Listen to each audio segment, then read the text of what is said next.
Kamala's victims. That's the focus of tonight's angle.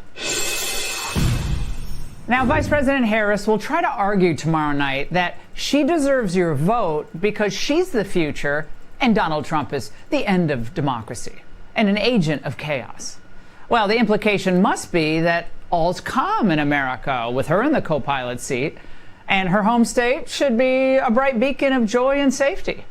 Last year in 2023, we had 554 deaths in Riverside County, fentanyl related. As I said, as recently as 2016, we had 2. This is a tidal wave of death and destruction that's coming across our open southern border. We have to get a handle on this fast. It's wrecking our communities. But Kamala's cabal does not care.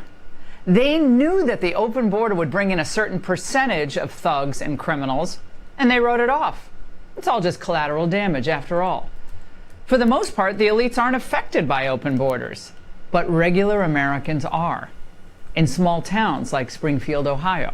I see what's going on in these streets. These Haitians are running into trash cans. They're running into buildings. They flipping cars in the middle of the street. I don't understand what you expect of us as citizens. I mean, I understand they're here under temporary protected status and you're protecting them, and I understand that our city services are overwhelmed and understaffed. But who's protecting us? If we're protecting them, who's protecting me?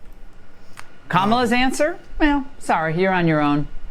Her marching orders from January 2021 onward were to import as many people into the country as possible, and by any means necessary. Starting with our administration, we gave TPS, temporary protected status, to Haitian migrants, 55,000. And then more recently, we extended temporary protected status to over 100,000 Haitian migrants for that very reason, that they need support, they need protection. The Haitian migrants, believe me, very few of them are getting in, and compared to the ratio of the South American lighter-skinned ones. Haitians always had a hard time getting into the country, and Cubans, they have to do all kind of crazy things to get in. But limiting it at 100,000, I have not heard a limit on the amount of Mexican or El Salvadorian or Guatemalan. I haven't heard it. And Guatemalan, some of them pretty dark too, but I haven't heard a limit on the amount coming in. They just let them in. But she just said there was a limit on the Haitians. That's new to me. I never heard the limit placed on any asylum-seeking immigrant. They need support and protection. That means Americans, though, they're out of luck, including American women. Unless you want an abortion, maybe, or a sex change operation, you'll get no protection. But if you're a migrant, you'll get all the benefits. Oh, speaking of sex change operations, she actually did support the so-called gender-affirming care. And look, for migrants, yeah. And call it equity. A newly surfaced ACLU questionnaire shows that Harris supported the idea of offering sex change surgeries to illegal immigrants or migrants held in federal custody. Harris checked yes in response to a question of whether she would offer government-funded care for transgender and non-binary people, including those in prison and in immigration detention. Oh, why not? Yeah, exactly.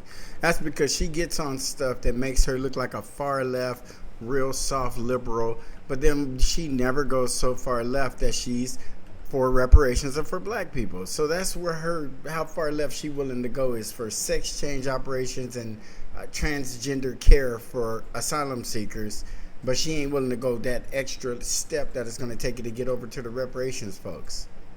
But if anyone speaks out against this or anything else, Kamala's camp will probably brand them intolerant or just plain racist.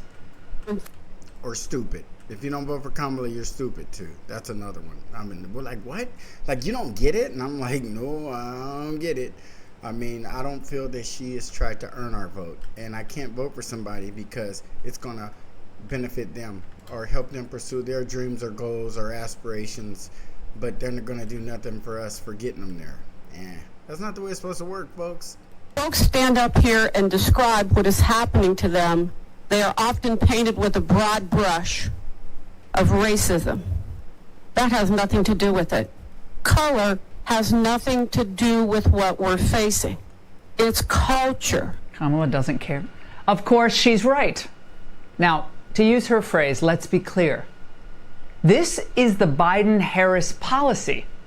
They know that these migrants are going to cause problems and in some cases commit heinous crimes. Yeah, and a lot of people who support Kamala won't admit or don't know that the policy of Biden and Harris when they went in office was to open the borders up. Now they can say we couldn't come to a agreement on the border crisis with the Republicans all they want. But while that's being negotiated, you don't leave the back door open. And everyone sees that they opened the door intentionally because they're really pursuing their agenda, but making it look like they're not. Like, we just want to negotiate. Like, come on in. You know, come on, man. It's kind of obvious. And I think that's going to be a bad part. The immigration part of the debate tonight should be pretty tough for her tonight. Against Trump. I don't see how that's going to help.